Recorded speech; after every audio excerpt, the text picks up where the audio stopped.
WWE के पूरे इतिहास में ऑफिशियली WWE चैंपियनशिप जीतने वाले 53 खिलाड़ियों में से सिर्फ 30 ही इसे एक से ज्यादा बार जीत पाए हैं। उन 23 वन टाइम विनर्स में कुछ ऑल टाइम ग्रेट खिलाड़ी शामिल हैं। Pedro Morales, superstar Billy Graham, Diesel, the ultimate warrior, Eddie Guerrero, इन सभी ने केवल एक बार ही इस टाइटल पर राज किया है। लेकिन बड़ी बात यह है कि उन्होंने इसमें कोई कमी नहीं छोड़ी। हालांकि इन 10 लोगों के लिए ये नहीं कह सकते, बिल्कुल नहीं। भले ही इनमें से कुछ इस टाइटल के साथ बेहतर समय बिताने के हकदार थे। मैं हूं एडम पचीटी कल्टहॉलिक रेसलिंग से और ये हैं 10 worst one time WWE champions in history. शुरू करते हैं। Join us. नंबर 10, बिगी। ये काफी बुरा लग रहा है। इस वीडियो को रिकॉर्ड करने तक न्यू डे के प्यारे सदस्य और रेसलिंग में सबसे सेक्सी थाइज वाले बिगी मार्च 2022 में अपनी नेक टूटने के बाद अभी तक रिंग में नहीं लौटे हैं। इस दुखद एक्सीडेंट के कुछ महीनों पहले WWE चैंपियन के तौर पे उनका बदनाम कर देने वाला पहला और अब तक का इकलौता रन देखने को मिला था। रॉ के एक एपिसोड में बिगी ने बॉबी लैशली को हराकर टाइटल जीता। अपने money in the bank contract का इस्तेमाल करके उन्होंने लोगों की बहुत तालियां ली। उन्होंने स्टील केज रीमैच में लैशली को हराया और फिर क्राउन ज्वेल में ड्रू मैकिंटायर को हराकर अपने टाइटल को बरकरार रखा। लेकिन एक सेकंड, वो पीछे रोमन रेंस जैसा क्या दिख रहा है? बाकियों की तरह ही ई भी सर्वाइवर सीरीज में ट्राइबल चीफ के खिलाफ नहीं जीत सके और चैंपियन वर्सेस चैंपियन मैच में आसानी से हार गए। इसके बाद उन्होंने चैंपियन के तौर पे कुछ और मैच खेले और फिर पहले दिन ब्रॉक लेसनर से टाइटल हार गए। टाइटल के साथ बिगी का समय बहुत अच्छी तरह शुरू हुआ, लेकिन चीजें बहुत तेजी से खराब हो गईं।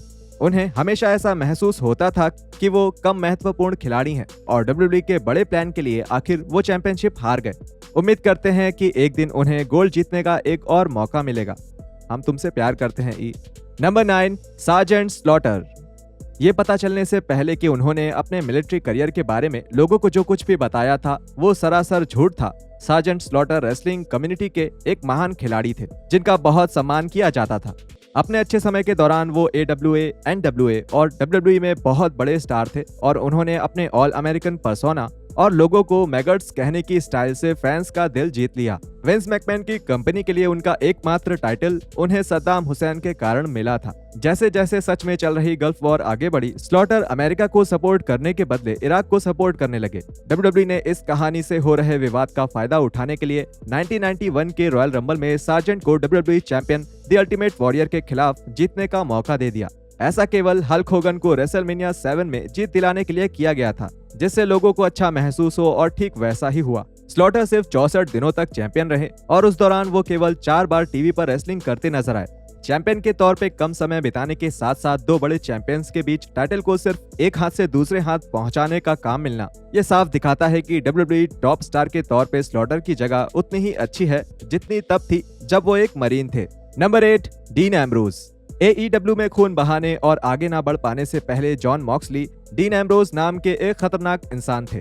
द शील्ड में एम्ब्रोज के रूप में उन्होंने रोमन रेंस और सेथ रॉलिंस के साथ अपनी शुरुआत करने के बाद वो जल्द ही फैंस के फेवरेट बन गए और वे चाहते थे कि वो अपने साथी हाउंड्स ऑफ जस्टिस की तरह ही सक्सेसफुल हो जाएं। 2016 में money in the bank event में आखिरकार उन्हें वो मिल गया जो वो चाहते थे और एम्ब्रोज ने रॉलिंस को हराने के लिए अपने जीते ब्रीफकेस का इस्तेमाल किया और WWE चैंपियन बन गए। और फिर वक्त बदल गया। बैटल ग्राउंड में शील्ड ट्रिपल थ्रेट की बेकार परफॉर्मेंस के बाद एम्ब्रोज सेकंड ब्रांड स्प्लिट के दौरान टाइटल को अपने साथ स्मैकडाउन ले गए। ब्लू ब्रांड्स में उनका पहला ओपोनेंट कौन था?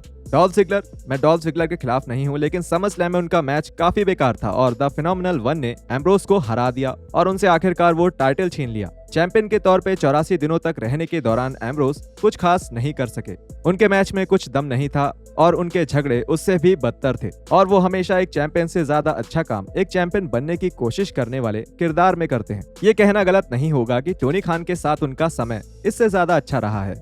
Number 7, Bray Wyatt. जब ब्रे वाइट ने एलिमिनेशन चैम्बर 2017 में WWE टाइटल जीता तो वो अपने मशहूर रेसलिंग परिवार में ऐसा करने वाले पहले सदस्य बन गए। ये रैंडी ऑर्टन के साथ उनकी खतरनाक गर्मा गर्मी से भरी स्टोरी लाइन के बाद हुआ, जिसमें वाइपर ने व्हाइट परिवार के सदस्य के तौर पे ब्रे और ल्यूक हार्पर के साथ मिलकर काम किया। ये सब ईटर ऑफ वर्ल्ड्स के लिए रेसलमेनिया 33 में अपने पुराने फॉलोअर से रेसलिंग करने के लिए स्टेज तैयार कर रहा था। एक सेकेंड, मुझे ये मैच याद है। ये वही इंसेक्ट्स मैच है। इस बदनाम मैच में ब्रे ने सोचा रैंडी को हराने का सबसे अच्छा तरीका यही होगा कि रिंग कैनवास पर अजीबोगरीब कीड़े मकोड़े की पिक्चर्स को दिखाई जाए। जो 2 घंटों में कुछ पावर पॉइंट स्किल्स और इंटरनेट का इस्तेमाल करके बनाई जा सकती है। पर वो गलत साबित हुए और ऑर्टन ने व्हाइट को आसानी से हरा दिया और उनसे चैंपियनशिप छीन ली। 49 डेज तक चैंपियन रहने के दौरान ब्रे ने केवल एक बार बेल्ट को सक्सेसफुली डिफेंड किया।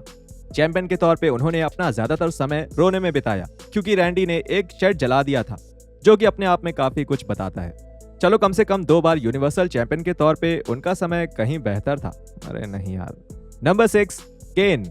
WWE में बिग ग्लैन के वर्ल्ड चैंपियन के तौर दोनों दौर बहुत ही खराब थे, लेकिन बहुत अलग कारणों से। 2010 में वर्ल्ड हैवीवेट टाइटल के साथ उनका समय असल में कुछ ज्यादा ही लंबा चल गया और इसके खत्म होने से काफी समय पहले ही इसमें लोगों की दिलचस्पी खत्म हो गई। लेकिन अगर बात करें 1998 में WWE चैंपियनशिप पर राज करने के लिए मिले एकमात्र मौके के बारे में, तो ये बहुत जल्द ही खत्म हो गया। बिग रेड मशीन ने शानदार तरीके से टाइटल जीता और स्टोन कोल्ड स्टीव ऑस्टिन के पहले राज को किंग ऑफ द रिंग में खत्म कर दिया।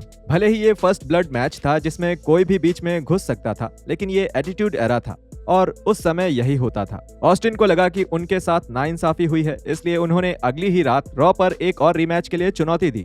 ये एक समझदारी भरा कदम साबित हुआ क्योंकि Texas rattlesnake big red machine को हराकर दूसरी बार चैंपियन बने। इसके बाद लंबे समय तक कंपनी के लिए काम करने के बावजूद भी केन को कभी भी मेन टाइटल जीतने का मौका नहीं मिला। इसका मतलब ये है कि उन्हें हमेशा स्टीव ऑस्टिन के पहले 2 बार चैंपियन बनने के बीच सिर्फ 24 घंटे के स्टॉप गैप के तौर पे जाना जाएगा, जो कि ऐसे शानदार परफॉर्मर के लिए बहुत शर्म की बात है। Number 5, Stan Stasiak. Stan the man Stasiak wrestling में 2 चीजों के लिए सबसे ज्यादा जाने जाते हैं। पहला, उन्होंने मीट को जन्म दिया और दूसरा, वो वही इंसान थे जिन्हें ब्रूनो सामार्टिनो ने हराकर दूसरी बार WWE चैंपियनशिप का खिताब जीता। 1958 में अपने डेब्यू के बाद स्टेसियाक ने अपने होम टाउन कनाडा और फिर यूनाइटेड स्टेट्स में बहुत सारे कंपनी के लिए टूर किए। उन्होंने उस समय वर्ल्ड वाइड रेसलिंग फेडरेशन कही जाने वाली कंपनी में 3 कार्यकाल बिताए, जिनमें से दूसरे में वो चैंपियन बने। उन्होंने फिलाडेल्फिया में पेड्रो मोरालिस को हराकर पुर्टो रिकन के चैंपियन के तौर पे 1027 दिनों के राज को गोल्ड जीतकर खत्म किया।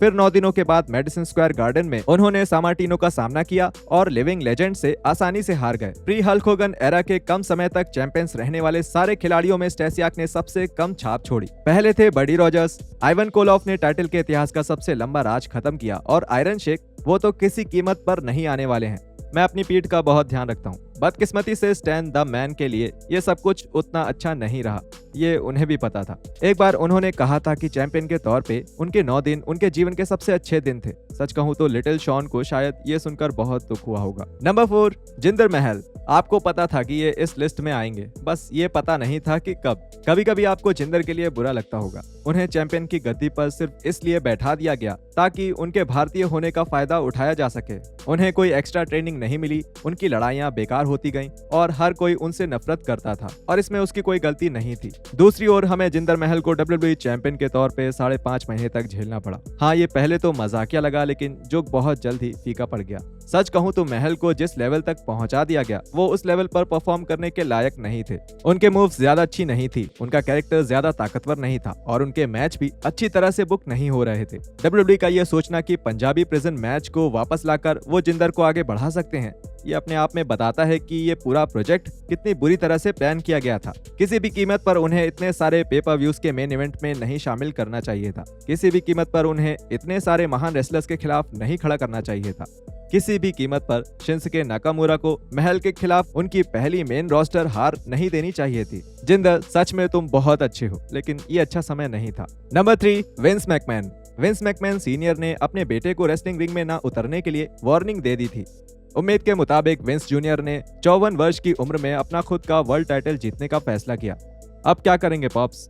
बुरे इंसान के किरदार में लड़ रहे ट्रिपल एच का सामना करने के लिए एक बेबी फेस के तौर पे टीवी पर वापस आने के बाद सितंबर 1999 में स्मैकडाउन के एक एपिसोड में विंस मैकमैन ने टाइटल मैच में द गेम का सामना किया।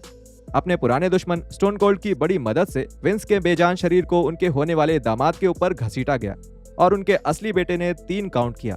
नेपोटिज्म सबसे खतरनाक फिनिशिंग मूव है। सिर्फ इतना ही नहीं, विंस ने सिर्फ 6 दिन बाद ही बेल्ट छोड़ दी।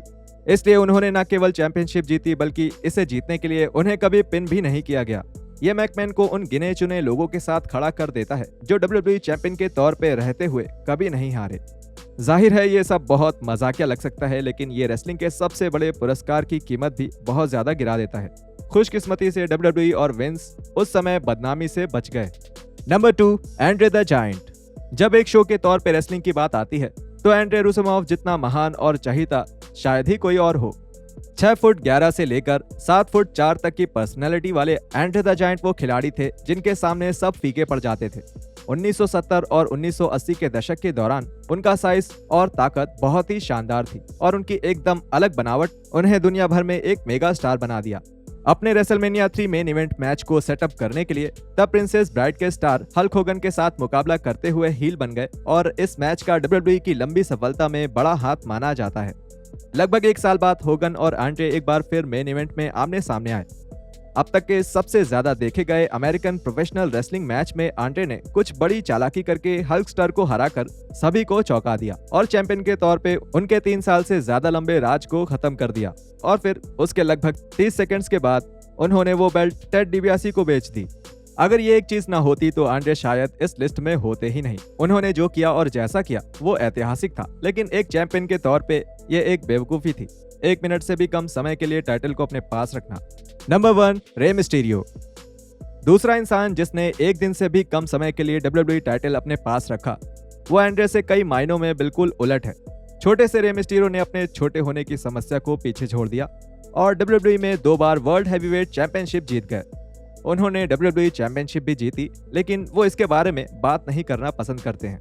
2011 में मनी इन द बैंक के बाद कंपनी को एक नए टॉप चैंपियन की जरूरत थी। बेल्ट के नए वर्जन के लिए मिस्टीरियो और मिस टूर्नामेंट के फाइनल में हिस्सा ले रहे थे, जिसे रे ने जीता और पहली बार ग्रैंड प्राइज हासिल किया। लेकिन एक सेकंड, सीना कहां से आ गए?